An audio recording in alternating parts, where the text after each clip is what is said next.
eu vou ler é do livro Onde Vivo de Emmanuel e Chico Xavier. Chama-se a lição 25, nos dons do Cristo. Mas a graça foi dada a cada um de nós, segundo a medida do dom do Cristo. Paulo, Efésios, capítulo 4, versículo 7. A alma humana, nestes 20 séculos de cristianismo, é uma consciência esclarecida pela razão, em plena batalha pela conquista dos valores iluminativos. O campo de luta permanece situado em nossa vida íntima. Animalidade versus espiritualidade. Milênios de sombra cristalizadas com a luz nascente. E o homem, pouco a pouco, entre as alternativas de vida e morte, renascimento do corpo, retorno à atividade espiritual, vai plasmando em si mesmo as qualidades sublimes indispensáveis à ascensão e que, no fundo, constituem as virtudes do Cristo progressivas em cada um de nós. Daí a razão de a graça divina ocupar a existência humana com crescer dentro dela, à medida que os dons de Jesus, incipientes, reduzidos, regulares ou enormes, nela se possam expressar. Onde estiveres, seja o que fores, procura aclimatar as qualidades cristãs em ti mesmo, com a vigilante atenção dispensada à cultura das plantas preciosas ao pé do lar. Quanto à terra, todos somos suscetíveis de produzir para o bem ou para o mal. Ofereçamos ao divino cultivador o vaso do coração, recordando que se o solo consciente do nosso espírito aceitar as sementes do celeste purificador, cada migalha de nossa boa vontade será convertida em canal milagroso para a exteriorização do bem, com a multiplicação permanente das graças do Senhor ao redor de nós. Observa a tua boa parte e lembra que podes dilatar ao infinito. Não intentes destruir milênios de trevas de um momento para outro. Vale-te do esforço de autoaperfeiçoamento cada dia.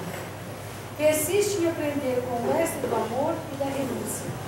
Não nos esqueçamos de que a graça divina ocupará o nosso espaço individual, na medida de nosso crescimento real nos dons do Cristo. O Marcos, então, vai ser o palestrante hoje, como a igreja conhece ele, né? Ele faz parte do atendimento fraterno na quinta-feira, aqui em Estrais, toda quinta, e ele frequenta também, né, a matriz dele, né, o C de Paulo, o C Espírito Santo Paulo. Então, nós vamos fazer oração e já passar a palavra. Você faz oração para nós, Davi?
Meus irmãos, minhas irmãs, ideal espírita, a paz de Jesus permaneça nos nossos corações, hoje e sempre.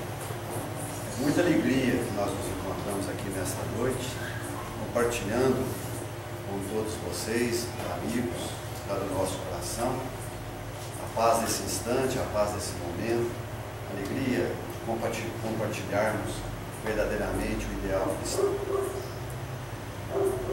Tenho por esta casa, quero externar nesse momento a minha profunda gratidão por ter sido acolhido aqui, para faz mais de um ano, nós estamos trabalhando aqui nas quintas-feiras, procurando nesse trabalho vencer as nossas próprias imperfeições, que são muitas, e esse é o trabalho maior que todos nós precisamos fazer conosco mesmo. Nossa verdadeira luta, como diz a mensagem de hoje, é na nossa vida íntima. E é disso que nós vamos falar um pouco nesta noite. Nós estamos vivendo uma época de transição, todo mundo sabe disso, todos os espíritas sabem disso. Transição planetária. Essa transição planetária já vem sendo preconizada há muito tempo, né? Estamos entrando na era de Aquário. Já há milênios atrás, as doutrinas hindus já falavam na Kali Yuga, que era a idade, essa idade diferente que a Terra iria passar, né, mais nova. E a espiritualidade está nos falando sempre, já há algum tempo, sobre essa transformação que vai ocorrer no planeta Terra, em que nós vamos passar da categoria de mundo de expiação e provas para um mundo de regeneração. E isso já está acontecendo. E a espiritualidade superior, no afã de redimir almas ainda encrioladas no erro, tem procurado trabalhar incessantemente, tem trabalhado com muita propriedade, tanto no campo espiritual, com os espíritos da espiritualidade, que ainda perambulam nas trevas, como também tem trabalhado intensamente com todos nós que somos espíritos encarnados. A gente percebe hoje, pelos novos livros que estão surgindo, que os espíritos estão muito preocupados com a nossa renovação interior, estão muito preocupados em trazermos informações para que nós possamos trabalhar cada vez mais com os nossos próprios espíritos, procurando nos redimir, né, dessas sombras que o passado nos traz e que estão presentes ainda em nós mesmos.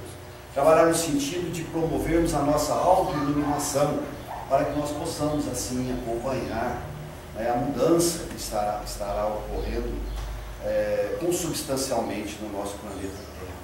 Nós sabemos que uma grande parte da população terrena será banida para outros planetas, outro planeta que está vindo por aí para recolher a Terra, como aconteceu há um tempo atrás, há muitos anos atrás, e nós vemos esse relato no livro de Emmanuel, né, falando da vinda dos espíritos de Capela para habitar aqui a nossa Terra. E nós estamos vivendo este mesmo processo. Então, nesse momento, a gente tem necessidade premente, nós que somos espíritas, de começar a olhar para dentro de nós mesmos. Quem assistiu ao seminário do Vanderlei de Oliveira, lá em Franca, ano passado, ele falou lá de uma situação muito interessante e que ficou gravada na minha mente. Ele disse que a doutrina espírita está entrando na sua terceira fase. Viveu 70 anos numa fase de implantação, desde que o Livro dos Espíritos foi publicado em 1857. Durante 70 anos a doutrina se consolidou. Um período que ele levou até 1930, com a chegada de grandes médiuns que trouxeram informações muito valiosas do plano espiritual, para que nós pudéssemos receber essas informações e começar o trabalho de regeneração de nós mesmos. Surgiu aí esse fenômeno maravilhoso, esse homem chamado amor, Chico Xavier, que realmente deu uma dimensão muito grande para a doutrina, entrando naquela fase da divulgação doutrinária. E hoje a gente percebe que realmente a doutrina está sendo consolidada na sua divulgação. Quem usa a internet, quem navega lá pelos Facebooks da vida, vê todas as informações, a presença de Chico Xavier constantemente, né, nos Facebooks, trazendo as informações, esse apelo do mundo espiritual. Então, hoje nós estamos entrando na terceira fase, que é a época da nossa própria regeneração íntima. Esse apelo é muito forte, porque se nós não fizermos o trabalho conosco mesmo, não procurarmos nos redimir interiormente, nos transformarmos interiormente, fazer as mudanças que nós temos de fazer, certamente que nós estaremos aí comprometendo uma existência e talvez não atingindo aquela autoiluminação que precisamos atingir para poder acompanhar a Terra nesse seu processo de desenvolvimento. Então a época é agora. Hoje nós precisamos realmente nos conscientizar dessa responsabilidade que todos nós temos, principalmente nós espíritas, que sabemos de todas essas verdades, que conhecemos tudo isso. Nós temos muito mais responsabilidade do que as outras pessoas de outras religiões, ou as pessoas que não acreditam em Deus. Nós temos muito mais responsabilidade do que elas, porque nós conhecemos tudo isso e precisamos fazer, precisamos atuar conosco mesmo, dentro de nós mesmos. E essa é a nossa grande luta. Essa é a nossa grande luta. Todos nós estamos recebendo convites para tanto, né? Todos nós, de alguma maneira, já recebemos esses convites aí de uma maneira ou outra. Eu me lembro que no dia 2 de junho de 1968, eu tive a felicidade, pela primeira vez, de encontrar-me com Chico Xavier, com as contingências que o destino me levou lá, porque eu não era espírita, não nasci em berço espírita. E naquela noite, o Chico parece que entendeu que era chegado o meu momento, me deu toda a assistência possível, me colocou do seu lado ali na hora da psicografia, e ele psicografou uma mensagem que eu guardo comigo, né, como bandeira de trabalho, como bandeira de luta na minha caminhada. A mensagem tem o título Tempo e Nós, e diz o seguinte: o tempo lembra a terra, a existência é a lavoura, cada espírito em si é um lavrador volante. Ah, não percas na vida a grandeza do instante de preparar servindo a messe por vindoura. Sempre surja nos céus a coma fluida e loura do sol, varando o azul em giro deslumbrante. Renova-te, trabalha e segue o dia avante na jornada do bem, onde o bem se entesoura. Enquanto a força vela, enquanto a luz te aclara, não te detenhas, ama, ensina, ajuda, ampara, faze jardim no lodo e paz no campo adverso. A sementeira é livre ante as terras alheias, mas depois colherás tudo quanto semeias.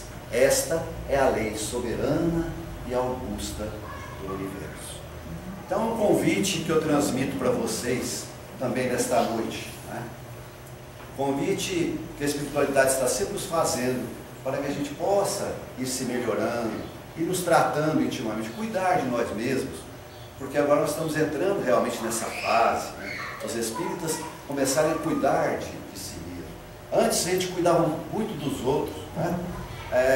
Os nossos antepassados aí, espíritas, eles trabalharam muito em função da humanidade, mas muitas vezes não cuidaram de si próprios. Disse o Vanderlei lá, né, com seus conhecimentos, que muitos desses espíritos que trabalharam em benefício da humanidade, eles, ao chegar no plano espiritual, viram que não tinham tanta luz como imaginavam, porque trabalharam para os outros, mas esqueceram de si mesmos, esqueceram de olhar para dentro de si, e começaram a fazer esse trabalho de regeneração interior.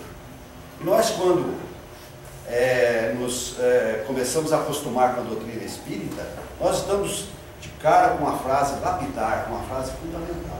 Porque o que é ser espírita? Ser espírita é só receber espíritos? É ir ao centro espírita regularmente? É fazer a beneficência? É fazer uma sopa? É trabalhar para os mais necessitados? Só isso é ser espírita? Ser espírita vai mais além do que isso. E Allan Kardec nos traz uma definição muito contundente, muito incisiva, muito fácil até para o nosso entendimento.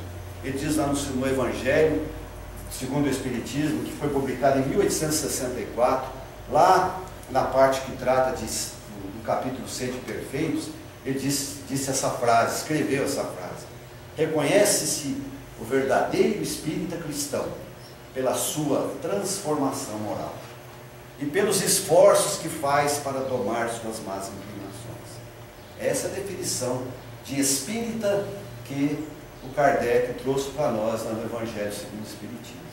Vou repetir: reconhece-se o verdadeiro espírita cristão pela sua transformação moral e pelos esforços que faz para domar ou dominar suas más inclinações. Esse é o nosso caminho, é o caminho que nós vamos falar aqui um pouco dele sobre hoje, como nós vamos fazer isso, né? Porque a gente sabe tudo, disso tudo, mas nós precisamos traçar a nossa caminhada e estabelecer um caminho para seguir, para que a gente possa realmente fazer esse trabalho conosco mesmo. É um trabalho ingente, árduo, porque transformar as outras pessoas é muito fácil. O complicado, o difícil, o essencial, o fundamental é transformar a nós mesmos. E é isso que nós vamos falar um pouco aqui nesta noite. Emmanuel, o nosso querido instrutor espiritual, no livro O Consolador, ele responde à pergunta 230 da seguinte maneira. A pergunta 230 é a seguinte: como iniciar o trabalho de iluminação da nossa própria alma? Como iniciar o trabalho de iluminação da nossa própria alma? E ele responde: esse esforço individual deve começar com o autodomínio, com a disciplina dos sentimentos egoísticos e inferiores, com o trabalho silencioso da criatura por exterminar as próprias paixões.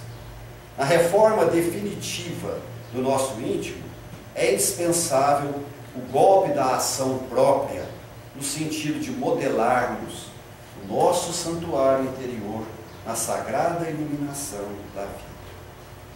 Então, se nós aspiramos à busca da espiritualidade, nós quisermos fazer este crescimento espiritual, nós devemos entender que é realmente uma tarefa muito árdua, muito difícil para nós, mas que nós precisamos fazer o máximo da nossa vida para direcionarmos todos os nossos esforços nesse sentido, fazermos a transformação interior, fazer essa transformação moral, fazer um esforço ingente para domar as nossas más inclinações.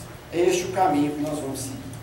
Então, como um alpinista que busca escalar uma montanha, esse alpinista vai perceber que a escalada é muito difícil, é muito complicada, e ele tem que se munir de instrumentos, ele tem que se instrumentar para que possa chegar ao final do seu objetivo. Mas ele sabe que essa escalada é importante para que ele chegue lá no topo e encontre a felicidade, né, de poder, através de seus esforços, chegar a vislumbrar um horizonte novo, um horizonte diferente, muito mais amplo, muito mais bonito. Assim também, nesse caminhar que nós vamos fazer, é como se estivéssemos escalando uma montanha. Nós temos de começar a mapear o nosso caminho. Nós temos de começar a seguir determinadas rotas para não nos perdermos nos abismos, nas dificuldades que certamente aparecerão. Então imaginemos assim que somos um alpinista, que estamos escalando, fazendo a escalada íntima de cada um de nós para alcançarmos a nossa autorrealização, a nossa autoiluminação, buscando a espiritualidade. Então estabeleçamos um caminho. Qual que é o caminho que nós vamos seguir? Certamente que é aquele caminho que foi trazido por nós pelo nosso Mestre Jesus, que foi o maior mestre que a humanidade conheceu. E ele continua nos convidando, o seu Evangelho está aí vivo, chamando-nos todos os dias. Vinde a mim, vós que andais cansados e sobrecarregados, que eu vos aliviarei. Eu vim para que tenhais vida, vida em plenitude, vida em abundância.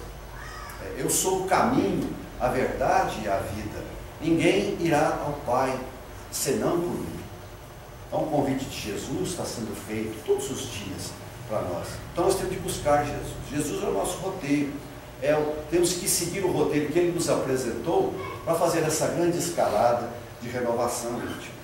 E a gente percebe que a mensagem evangélica, a mensagem do Cristo, o ensinamento de Jesus, ele não apresenta quaisquer fórmulas complicadas, ele é de uma simplicidade extrema. Não é? Embora a a gente tem um devido respeito para todas as escolas de propagação da fé, com seus colégios iniciáticos aí, nós vamos notar que Jesus desce da altura a fim de convidar o coração humano para a sublimidade da luz através da fraternidade, do amor e do conhecimento. E para isso, ele não exige dos homens que os homens se façam heróis ou santos de um dia para o outro. Ele não pede aos seus seguidores que pratiquem milagres e nem lhes reclama o impossível. Dirige-se a palavra dele à vida comum, aos campos mais simples do sentimento, à luta vulgar e às experiências de cada dia, de cada um de nós. Não tem fórmulas complicadas. Diferentemente de todos os mentores da humanidade que viviam até então entre mistérios religiosos e dominações políticas, Jesus vive com a massa popular e convida a criatura a iluminar o santuário, a colocar no santuário do Senhor os seus próprios corações. Então, qual que é a essência da mensagem de Jesus? Nós vamos recordar um pouco aqui. Diz Jesus, ele ensinava assim: ama a Deus, nosso Pai, com todo o teu amor, com todo o teu coração, com toda a tua alma e com todo o teu entendimento. Ama ao próximo como a ti mesmo. Perdoa ao companheiro quantas vezes forem necessárias. Empresta sem aguardar retribuição. Ajuda aos adversários. Ora pelos que te perseguem e caluniam. Não condenes para que não sejas condenado. Ao que te pedir a capa, cede igualmente a túnica. Se alguém te solicita a jornada de 1000 passos, caminha com ele 2000. Não procures o primeiro lugar nas assembleias, para que a vaidade te não tente o coração. Quem se humilha será exaltado. Ao que te bater numa face, oferece também a outra. Bendize aquele que te amaldiçoa. Liberta e serás libertado. Dai e receberás. Sê misericordioso. Qualquer que perder a sua vida por amor ao apostolado da redenção, ganhá-la-á mais perfeita na glória da eternidade. Resplandeça a tua luz, tem bom ânimo, deixa aos mortos o cuidado de enterrar os seus mortos. Se desejas encontrar-me na luz da ressurreição, nega a ti mesmo e alegra-te sobre o peso da cruz dos próprios deveres e segue meus passos, o calvário de suor e sacrifício que precede os júbilos da aurora divina. Essa é a mensagem do Cristo, em essência, nós estamos passando. E se nós realmente trabalharmos o nosso íntimo e consolidar em nós tudo isso que o Cristo trouxe de orientação, certamente que nós haveremos de fazer essa caminhada com mais tranquilidade, com mais segurança, sabedores que estamos seguindo o verdadeiro caminho. Mas para tanto, nós precisamos de alguns instrumentos. Como o alpinista precisa de instrumentos para se segurar, né, nas escarpas da montanha. Nós precisamos de adotar atitudes, fazer certos aprendizados e adotar determinadas posturas de vida. O que posturas que são essenciais para nós adotarmos nesse processo todo? Segundo os livros aí da psicologia espírita, né, Joana de Ângeles e outros autores, nos recomendam sempre algumas atitudes que nós precisamos adotar para nos dar sustentação nesse processo, nessa caminhada evolutiva. Então vamos falar dessas atitudes. E a primeira delas é o otimismo e a confiança no sucesso que nós vamos ter. Por que otimismo? Porque nós sabemos que essa caminhada vai nos levar à felicidade, à autorrealização, vai nos levar a nós tirarmos de nós mesmos todos os resquícios da sombra que ainda nos infelicitam, que ainda trazem situações negativas para o nosso espírito. E sabedores de que chegaremos um dia lá, se chegarmos felizes Então, otimismo deve ser a tônica dessa nossa caminhada, porque estamos caminhando com Jesus, o nosso grão libertador das nossas grandes almas, das nossas almas. A semana ainda estava conversando com o Leon lá em Franca, né? E conversando sobre esse assunto. O Leon falou assim: pois é, os primeiros cristãos iam para a arena e para serem trucidados pelos leões ou queimados pelas fogueiras, cantando. Eles iam cantando, levando alegria, a satisfação no seu mundo interior. Se os cristãos de antigamente deram a sua vida por amor a Jesus, cantando com alegria, nós hoje não precisamos perder a vida para demonstrarmos a nossa fidelidade a Jesus, que nós façamos esse processo de autoiluminação alegres, confiantes, cantando, né? Confiantes por quê? Porque nós sabemos que ninguém está só. Nesse processo de caminhada evolutiva, todos nós temos ajuda espiritual, temos guias que nos orientam. É como nós dissemos no começo da palestra, se o plano espiritual hoje está resgatando nas trevas milhões de espíritos sofredores, que dirá conosco que estamos já buscando a nossa própria iluminação, eles vão nos ajudar de uma forma muito contundente, de uma forma muito incisiva. Não vão nos desamparar. Existe uma frase muito interessante do professor Hermógenes, que é aquele professor da yoga, que escreveu vários livros assim também, Mergulho na Paz e outros. Ele escreveu uma frase muito bacana, que cabe aqui nesse nosso estudo. Ele escreveu assim: assim diz Deus ao homem, dê um passo na minha direção, que eu darei 100 na sua. Então essa é a matemática divina. Quando nós damos um passo na direção dele, buscando a nossa autorrealização, e quando nós falamos de dar um passo em direção a Deus, nós estamos dando um passo em direção ao nosso íntimo, ao Deus interno que todos nós somos, essa centelha divina que todos nós somos. Então nós damos esse passo em direção a essa centelha divina, ela responde, ela dá 100 passos na nossa direção, auxiliando-nos. Então, otimismo e confiança nesse processo. Jamais deixar que o desânimo ou qualquer outro tipo de situação possa dificultar essa nossa busca. Confiança de sabermos que temos os guias, temos os espíritos nos assessorando. A segunda atitude que precisamos tomar é de coragem e disciplina. Coragem porque nós vamos saber que nessa escalada há muitos impedimentos, há muitas dificuldades, há muitos obstáculos. E é preciso coragem para superar esses obstáculos. O alpinista, quando começa a subir a sua montanha, ele sabe que ele vai encontrar com grandes dificuldades, tá? E ele vai ter que superar esses obstáculos. Ele vai ter que ter coragem para passar aquilo que ele sabe que ele tem que continuar.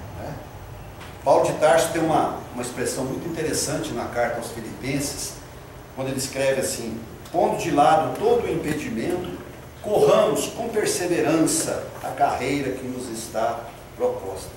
Então, devemos combater em nós sempre o conformismo, a inércia, o desânimo, a acomodação que vai surgir nessa nossa caminhada. Às vezes, nós resolvemos parar, e não podemos parar acomodados com alguma situação. Nós temos de entender que, como aquele alpinista que precisa chegar ao topo, não pode parar, porque pode vir uma borrasca aí, pode vir uma tempestade de gelo e atrapalhar toda a sua escalada. Assim também nós. Qualquer tipo de acomodação nossa será um dia a menos nessa nossa caminhada evolutiva. Então, coragem, disciplina, que é a base de toda a realização espiritual. É aquilo que Emmanuel recomendou para o Chico no trabalho que ele foi fazer no campo da mediunidade. Disciplina sempre. Levantar todas as manhãs e nos preocuparmos com esse procedimento nosso. O que eu vou fazer nesse dia em benefício dessa minha realização espiritual? Outra atitude que precisamos tomar é a determinação. Determinação. Focar. Temos um foco. E nos determinarmos para chegar nesse foco. Nosso foco é a nossa autoiluminação. Nosso foco é a nossa transformação moral.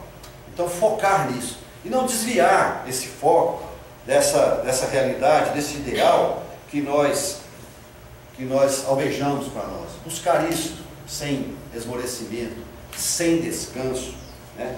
Tornando-nos melhores a cada dia. Joana de Ângeles tem uma frase importantíssima que ela passa para nós nesse processo. Ela diz assim: tudo posso quando quero. Tudo posso quando quero.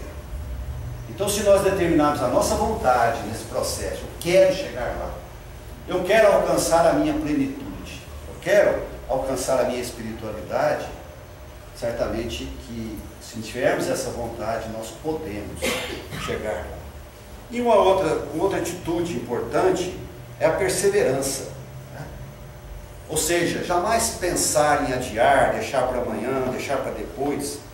Jesus afirmou no seu Evangelho: aquele que perseverar até o fim será salvo. Então nós temos de perseverar até o fim. É essa carreira que nos está proposta, que Paulo escreveu lá nos Filipenses, né? Perseverar sempre até o fim. Os obstáculos serão naturais, serão previsíveis, né? Impedimentos surgirão. E eles existem justamente para medir, para aferir a nossa capacidade de superá-los. Quando nós superamos alguns pequenos obstáculos, nós já começamos a ter um know-how, um conhecimento para superarmos os outros que virão, os mais fortes que virão. E assim sucessivamente.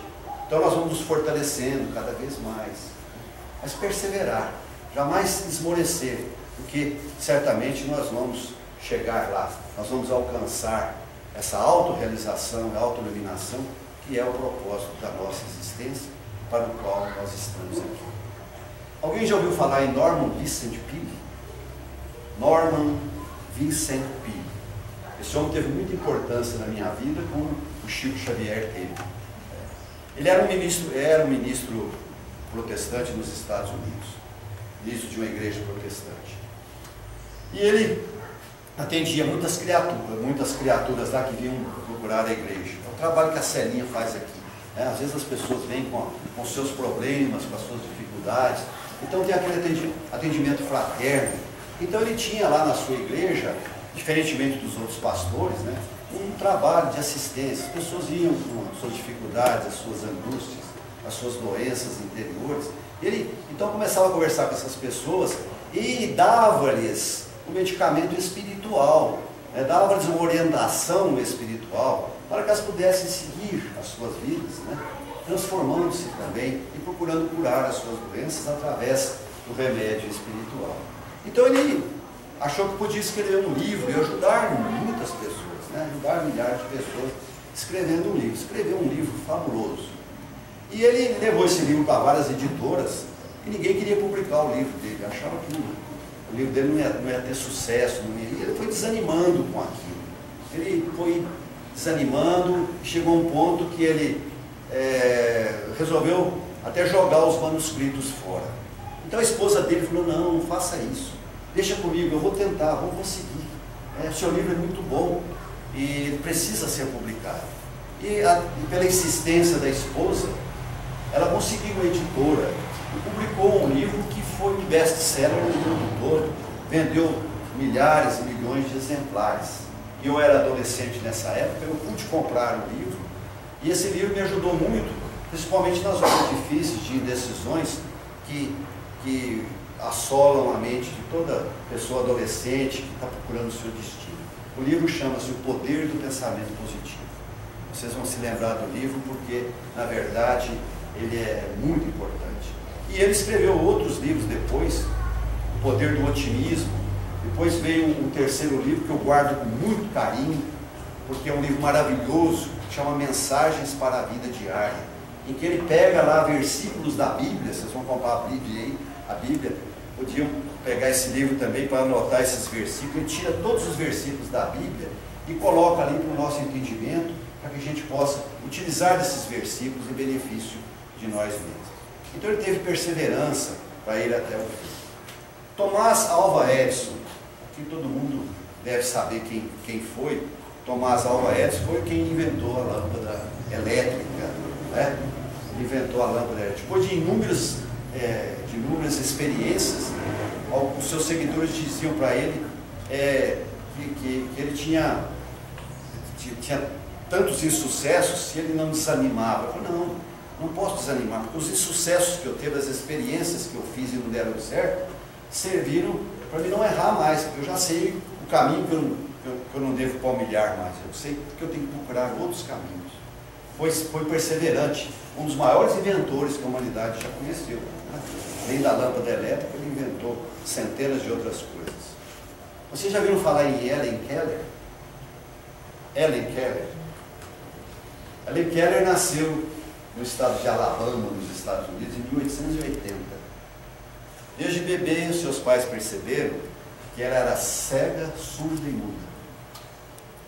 Imagine uma criança cega, surda e muda, completamente fora do contexto da vida, não enxergando, não ouvindo e, consequentemente, não falando. Era um pequeno animalzinho jogado aos cantos da casa, como diz lá os seus biólogos. Os pais contrataram uma professora chamada Anne Sullivan. Anne Sullivan começou a trabalhar com essa criança e, por incrível que pareça, ensinou ela a falar. Que jeito! Ensinar a pessoa muda, surda, a falar, que nunca ouviu um som. Então ela desenvolveu uma técnica impressionante. Ela fazia com que a Helen Keller, que tinha o tato das mãos muito desenvolvido, porque não tinha os outros sentidos, colocasse a mão na sua garganta e tocasse as cordas vocais, e ela pronunciava o som das palavras, e através da vibração das cordas vocais, ela começou a soletrar as palavras até falar.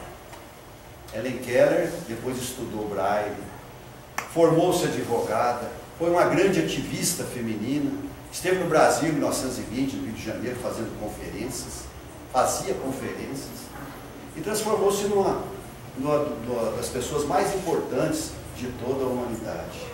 Por quê? Porque teve perseverança, perseverou naquela questão de querer falar, de querer se comunicar, de querer ser um ser humano muito mais que normal.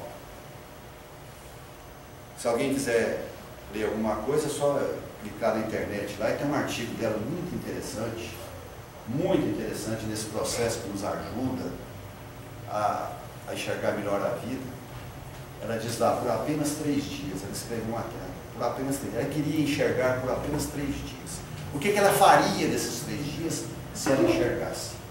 É muito importante para nós aprender esses ensinamentos, porque a gente percebe que uma pessoa como ela, limitada, poderia enxergar tantas coisas que nós, com sentidos perfeitos, ainda não conseguimos enxergar. Então, temos aí 4 atitudes que nós precisamos tomar nessa nossa caminhada evolutiva. Otimismo e confiança, coragem e disciplina, determinação e perseverança. Então, se nós adotarmos essas atitudes, nós certamente caminharemos para uma situação melhor de autorrealização, uma situação melhor de autoiluminação. Mas além das atitudes, nós precisamos de alguns aprendizados. E aí é Joana de Ângeles quem nos traz essas orientações. Em todo e qualquer processo evolutivo, nós temos de começar a aprender a nos conhecer. Então, o conhecimento de ti mesmo. Aquele negócio lá dos gregos antigos, conhece-te a ti mesmo. E aquilo que vem, aquela orientação que Santo Agostinho nos transmite no Livro dos Espíritos, na questão do 919A, quando Kardec questiona os espíritos como fazer essa melhoria espiritual, como nos tornarmos melhores. Então Santo Agostinho responde lá, conhece-te a ti mesmo, passa em revista todos os dias as suas ações, como eu fazia quando era vivo aqui na Terra, né? Todos os dias eu olhava aquilo que eu fiz para os meus semelhantes, e se de alguma forma eu magoei alguém, ou eu transigi a lei divina, eu procurava no dia seguinte consertar tudo aquilo, né? Pedir desculpas e consertar aquelas transigências que eu fazia. E com isso, com esse conhecimento de nós mesmos, nós vamos identificar os nossos pontos fortes, nossa parte boa, como falou dessa mensagem aqui. Nós vamos identificar os nossos pontos fortes e os nossos pontos fracos. Porque no carreiro das nossas vidas sucessivas, nós já desenvolvemos pontos fortes, qualidades espirituais que nós já estamos vivenciando-as hoje. Mas temos os nossos pontos fracos também. Então é dar mais ênfase aos nossos pontos fortes, né? A cultivar a boa parte, como Emmanuel fala, e procurarmos fazer com que os nossos pontos fracos se transformem, vão mudando ao longo do tempo e que sejam úteis para todos nós. Dentro de cada um de nós, a psicologia fala isso, nós temos duas grandes forças. Primeiro, a força do self, que é o arquétipo superior, que são a intuição divina, que é o apelo divino que está sempre nos orientando, né? Puxando-nos para cima, para a nossa vida espiritual. E temos as nossas sombras, que são os arquétipos nossos, sombrios, de muitas vidas, de personalidades arraigadas que ainda estão atrapalhando a nossa caminhada evolutiva. É por isso que Paulo escreveu tão bem, Paulo, gigante do cristianismo, escreveu: infeliz criatura que eu sou, Epístola aos Romanos, infeliz criatura que eu sou, o bem que eu quero, isso eu não faço, mas o mal que eu não quero, isso eu não faço, isso eu faço. Por que o Paulo escreveu isso? Porque as sombras dele, né? As sombras de Saulo, aquele espírito arraigado, com aquele orgulho de raça, ainda estava ali segurando ele para ele se transformar, para ele dar um grande voo de libertação de si mesmo. Então, se Paulo tinha essa grande dificuldade, imaginemos nós, né? Nós, ainda que somos espíritos medianos, que não temos aquela fortaleza espiritual que ele tinha, imagine nós, esse trabalho que temos que fazer com essas nossas sombras. Isso vem ao encontro daquilo que Jesus também nos recomendou: vigiai e orai, para não entrardes na tentação. E onde que está a tentação? Ela está dentro de nós mesmos. Ela está dentro de nós mesmos. A vigilância é para que a gente não deixe essas sombras participarem da nossa vida atual, dominarem a nossa personalidade atual. Né? Então, esse trabalho de autoconhecimento é muito importante, é fundamental em qualquer processo de autoiluminação. A partir do autoconhecimento, como a gente já começa a conhecer a nós mesmos, a avaliar as nossas possibilidades, os prós e os contras, né, dessa nossa escalada, nós partimos para um outro tipo de aprendizado, que é aprender a viver. Então, quando começamos a observar a nós mesmos, nós já começamos a sentir a necessidade da mudança de comportamento na vida. Né? Nós temos já de mudar, começar a respeitar os nossos semelhantes, começar a entender as sombras que o outro tem. E já conhecendo as nossas sombras, nós vamos admitir, respeitar melhor as sombras dos outros. Então, os nossos comportamentos têm que ser mudados. Aprender a viver uma vida diferenciada, né? A procurar mais a realização espiritual, a realização que o Self está nos convidando, a realização do Espírito. E não ficarmos aí na vida procurando apenas as realizações que o nosso ego quer, que são as realizações fictícias do momento, as realizações fictícias da vida física. Então, o homem espiritual, ele está nos chamando para essa realização espiritual. E nós ficamos muito amarrados ainda nas questões materiais, nas questões da vida física. Jesus recomendou isso para nós no Sermão da Montanha. Né?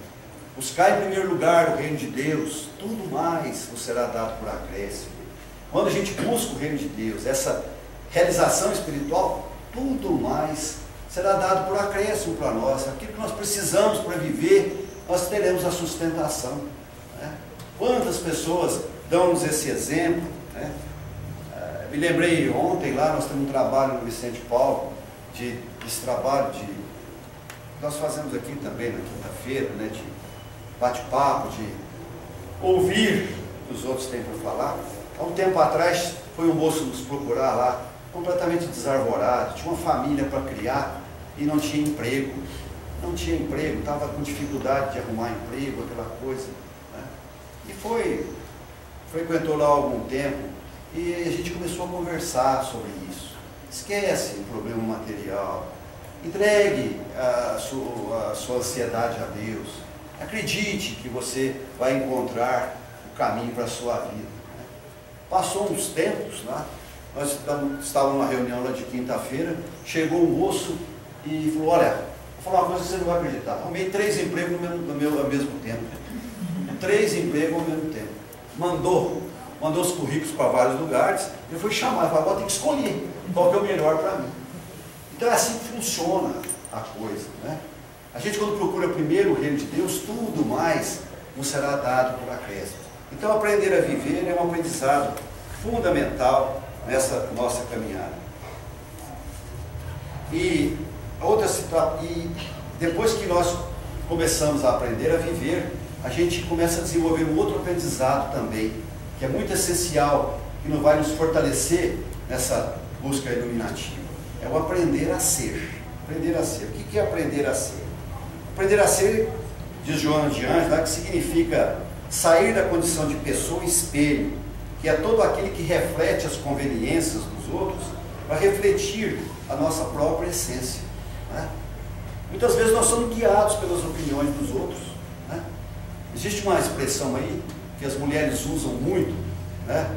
Os homens nem tanto, mas que eu não gosto muito dessa expressão. Ah, fulano, você precisa usar isso porque está na moda.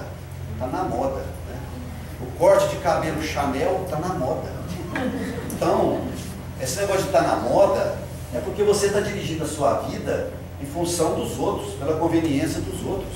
E hoje existe uma mídia aí que fala na cabeça de todo mundo, né? Que conduz todo mundo para isso. Basta a pessoa ver lá a novela da Globo lá, né? E a fulano cortou o cabelo assim, no outro dia está todo mundo com o cabelinho cortado do mesmo jeito que a artista lá. Então, nós estamos vivendo aí segundo o que os outros estão programando para nós, não o que nós queremos. Então, esse aprendizado de aprender a ser é muito importante nesse processo evolutivo, né? Um dos desafios que se encontra a partir dessa perspectiva é aprender a conviver com a própria solidão, no sentido de que nem sempre será possível aguardar a compreensão dos outros e compartilhar conosco esse processo. Naturalmente, quando a gente começa nesse processo de evolução, procurando entender a mensagem cristã, é uma mensagem muito diferenciada desse apelo que a sociedade faz. Quando nós começamos nesse processo, muitas vezes os nossos amigos vão se afastando da gente, porque nós já não vamos mais na onda dos nossos amigos. Nós já estamos procurando centralizar as nossas atividades num processo diferenciado, num processo que vai refinar a nossa vida interior, né? Então, aprender a ser é outro aprendizado importante. Quem assistiu à cerimônia de entrega do título de cidadão francano ao Chico Xavier, que foi feito em Franca muitos anos atrás, lá no Clube dos Barcos, eu não estava lá, não estava? Não lembro? Na época que eu não morava. Então, eu me lembro de uma frase importantíssima que estava lá numa faixa, dessas faixas, né, de propaganda que fazem, de uma frase do Chico lá. Eu me lembrei, nunca mais me esqueci dessa frase. A frase diz o seguinte: aceito o mundo e os homens como eles são, e continuo sendo eu mesmo. Aceito o mundo e os homens como eles são, e continuo sendo eu mesmo. Que ilação nós podemos tirar dessa frase? O Chico quis dizer assim: aceito tudo que está aí, concordo com tudo que está aí, mas eu continuo sendo eu mesmo. Eu continuo com o meu caminho, eu continuo com aquela determinação de buscar o caminho que eu escolhi para mim. Nenhuma influência exterior vai abafar essa minha caminhada. É isso que a frase do Chico quis dizer. Então, a síntese de aprender a ser pode ser encontrada na seguinte proposta de Joana de Ângeles: a educação, a psicoterapia, a metodologia da convivência humana deve estruturar-se em uma consciência de ser antes de ter. de ser em vez de poder, de ser, embora sem a preocupação de parecer. Aprender a ser é desidentificar-se com as sensações, necessidades de coisas, ambições, lembranças do passado e aspirações para o futuro. É viajar para a autoconsciência, distinguindo-se o que se deseja daquilo que realmente é. Então, nesse aprender a ser, uma coisa muito importante aqui, e que eu aprendi com essa lição, é não nos preocuparmos com as aspirações do futuro. Porque às vezes a gente está caminhando na vida, e então, em vez de vivermos o dia de hoje, em vez de trabalharmos o hoje, fazermos do hoje o dia mais importante da nossa existência, nós estamos preocupados com o futuro. O que vai acontecer lá na frente? Quando eu estiver velhinho, o que vai ser da minha vida? Então, esse dia eu estava preocupado com essa situação, e eu moro num lugar bem, numa chácara, num lugar bem isolado. Falei, quando eu estiver velhinho, não posso morar mais aqui, eu tenho que comprar um apartamento. Eu tenho que ter um lugar mais assim, aconchegante para mim, um lugar mais seguro, né? Mas, gente, será que eu vou ficar velho? Será que eu não vou embora antes, né? Então, essa preocupação com o que vai acontecer, com as aspirações do futuro, ou com as lembranças do passado, tudo isso é um entrave nesse nosso aprendizado de aprender a ser, né? Devemos aprender a ser, a identificar-nos conosco mesmo, com a nossa própria personalidade atual, com essa tendência de buscarmos a nossa autorrealização. Então, em aprender a ser, quando nós já fazemos esse aprendizado, desembocamos num outro aprendizado, muito mais importante e muito mais essencial, que é aprender a amar. Aprender a amar é a grande meta do ser humano. E amar também é um aprendizado. Ninguém nasce amando. Será que nós achamos que nós amamos o próximo?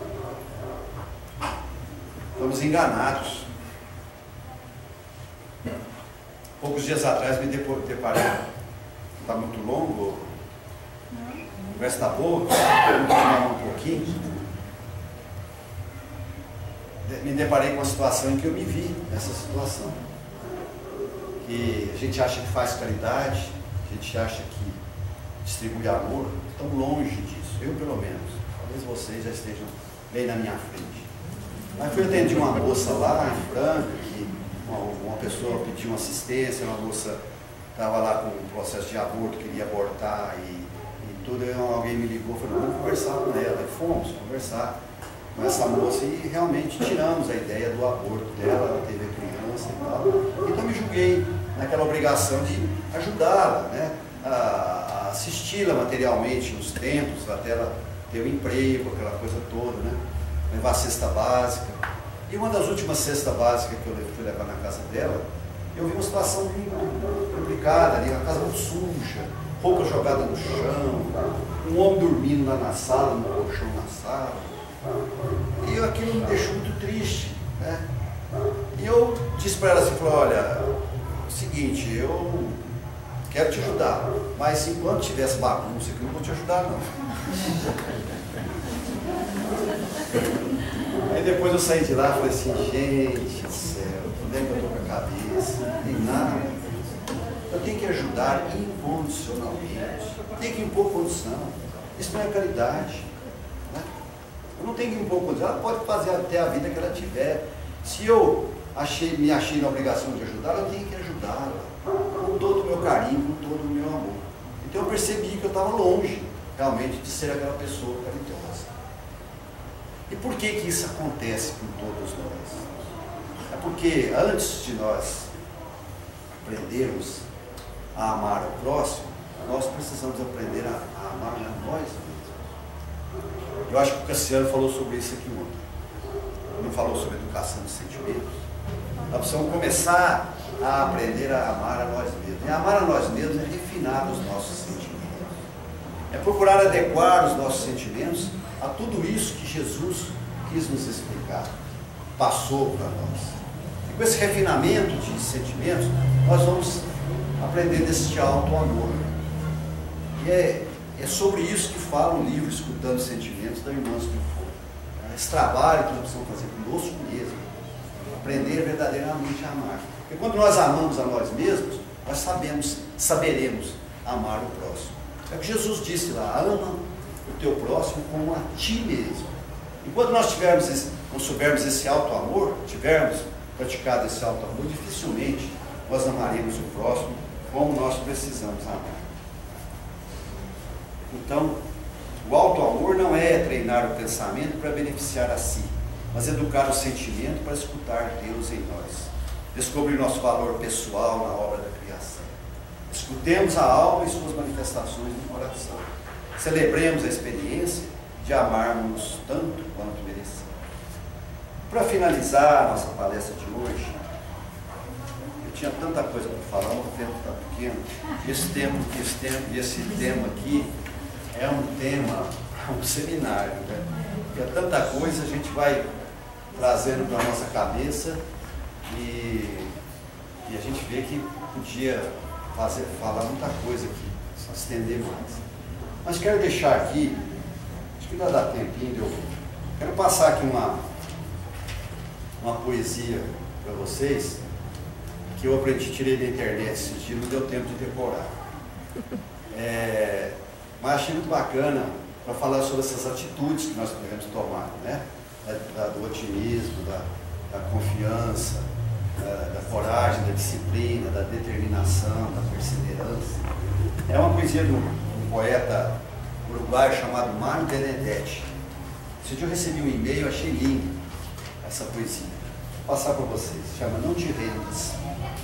Acho que vai nos ajudar nesse nosso processo.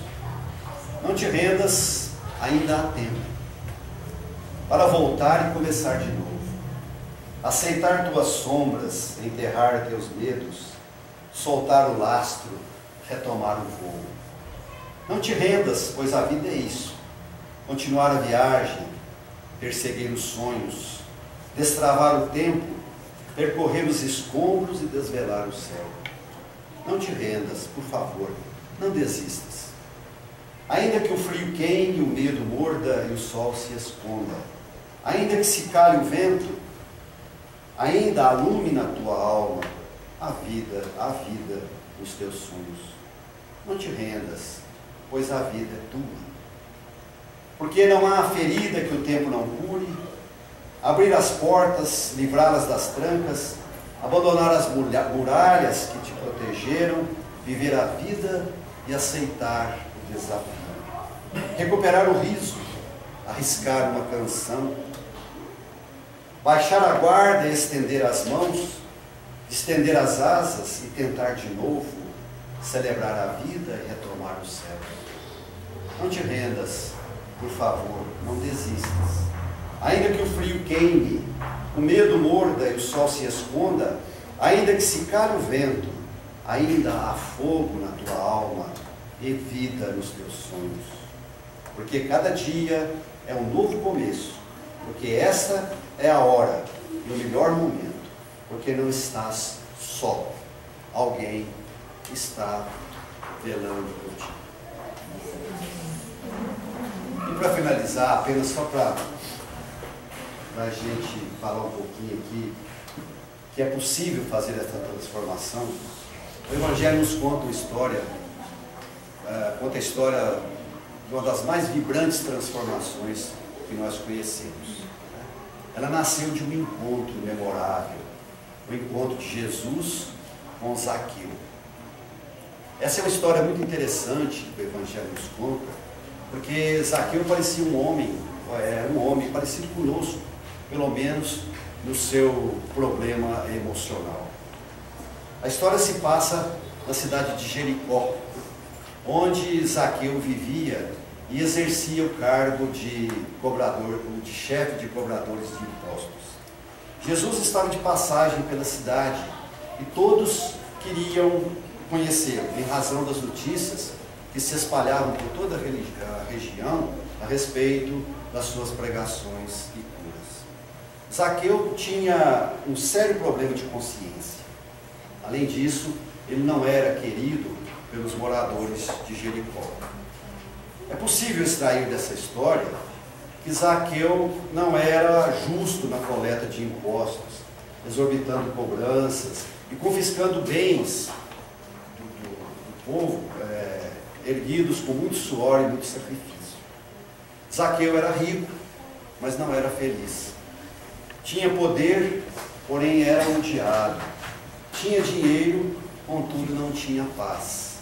Podia oferecer muitos banquetes, todavia não tinha amigos para convidar. Isso o entristecia muito, deixava Zaqueu muito triste. Se fosse examinado por um médico de hoje, Zaqueu seria diagnosticado como depressivo. As notícias de que Jesus estava se avizinhando da cidade trouxeram alento ao coração aflito de Zaqueu. Queria ver Jesus, queria poder conversar com ele, com o profeta do amor. E o mestre chega à cidade e a população corre para ver o Nazareno, com suas vestes caras, pessoa rica. Zaqueu também vai e mistura-se à multidão. Mas devido à baixa estatura, percebe que não conseguirá sequer ver Jesus, quanto mais falar com ele. Ele era baixinho, então não conseguia ver Jesus se aproximar dele. Zaqueu sente que não pode perder aquela oportunidade, que ela é muito valiosa, que precisa dar um jeito na situação. E ali, bem ao lado dele, há uma árvore. E Zaqueu não tem dúvidas, resolve o problema da baixa estatura, subindo com sacrifício no tronco da frondosa figueira. Quando Jesus passa, olha para cima e exclama: Zaqueu, desce depressa, porque hoje gostaria de dormir na sua casa. Foi como um choque de alegria no coração de Zaqueu. E na nossa imaginação, nós podemos imaginar que Zaqueu não caiu da árvore, não desceu da árvore, ele caiu literalmente da árvore de tanta emoção.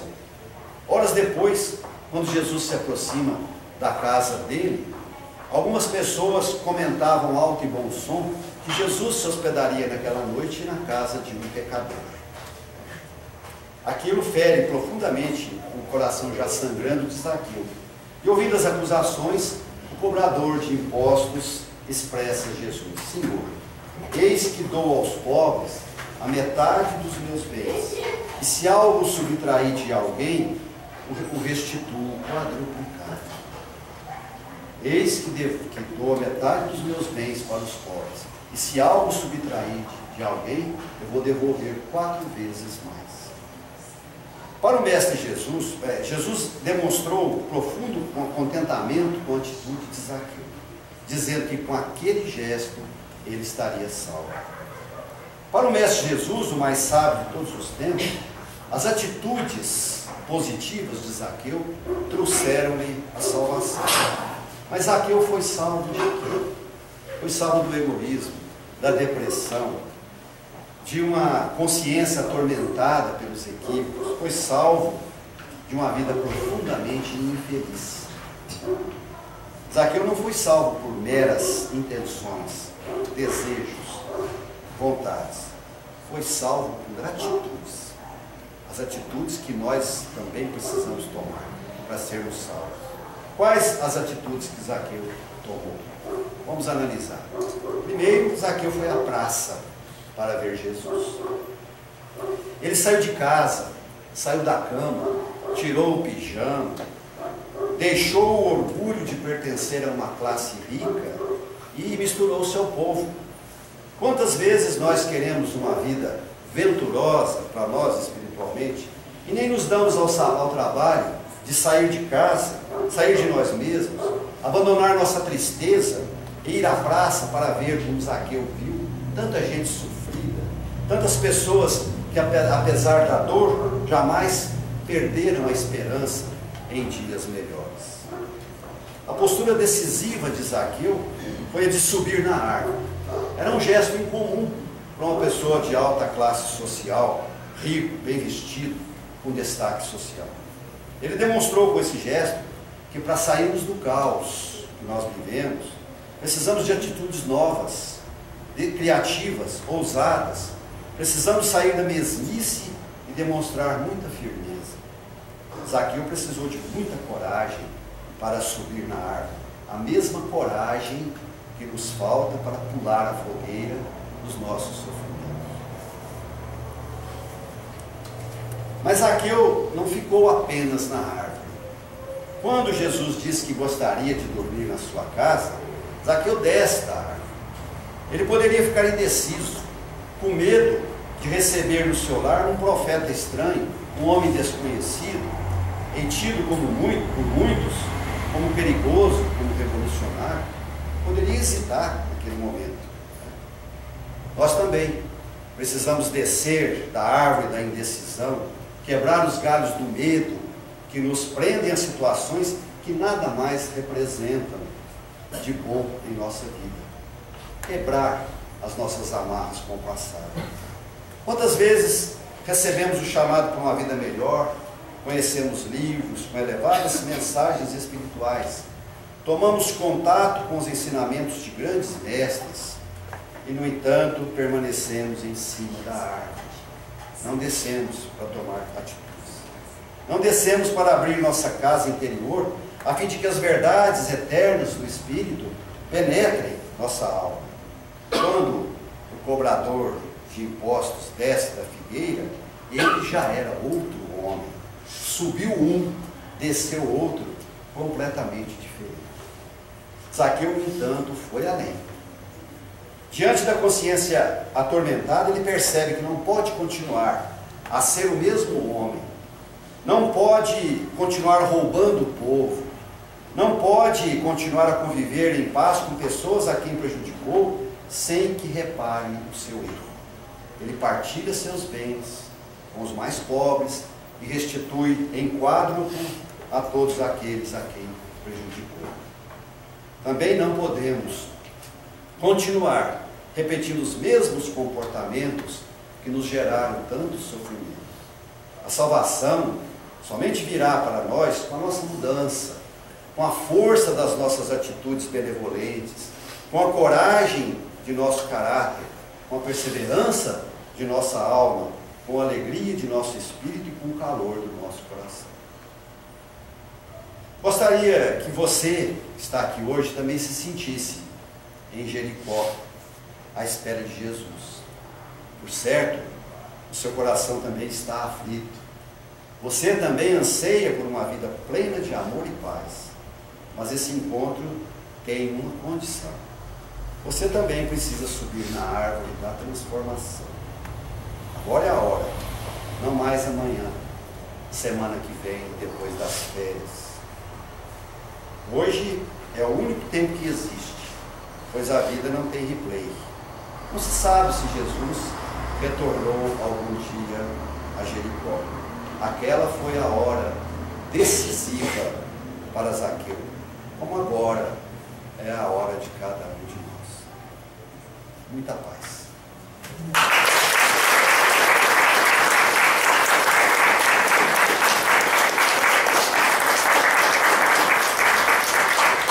Bom, então nós vamos encerrar nossa semana espírita.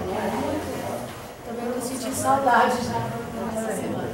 Mas a parte espiritual aqui presente é uma gratidão muito grande por todos nós, pela presença, pelo acompanhamento, pelo aproveitamento, principalmente pela intenção que todos nós nos trouxe até aqui de nos melhorarmos. É o que o Marcos falou hoje, né?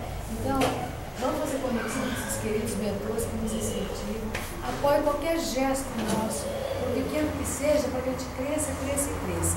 Mas a alegria que está de lá e a aprovação deles por nós e por tudo que ouvimos, e porque nós estamos aqui e querendo crescer, atendendo esse chamado de Jesus, e graças a Deus nós podemos começar a pensar assim: muitos são chamados, poucos escolhidos. Mas nós fomos chamados e acredito que fomos escolhidos. Né? Então vamos caminhar nessa direção e que nós possamos passar esse todo ano de 2013 cada vez mais fortes, mais unidos, muito assim, centrados, focados no bem e na nossa transformação moral. Vamos fazer um encerramento hoje tão diferente. Eu lembrei até da Suzy. Nós temos músicas do Dr. Bezerra de Menezes, né? Então vamos cantar, agradecendo essa história que ele trouxe, e com essa música homenagear todos os mentores que estão aqui presentes, certo? Qual música que nós vamos cantar do Dr. Bezerra? Tem aquela Quanta Luz e qual a outra? Qual que é a outra? Vou colocar água. Então vamos cantar Quanta Luz mesmo? Vamos se cantar. agradecendo alma para alma toda essa oportunidade que tivemos essa semana, a nossa confraternização, a nossa amizade, a nossa convivência tão gostosa, tão alegre. Vamos deixar a nossa alma cantar. Quem não sabe cantar, ouvir. E externar toda essa gratidão, toda essa alegria por existirmos, por termos essa casa que nos acolhe e termos todos nós parceiros uns dos outros nessa convivência.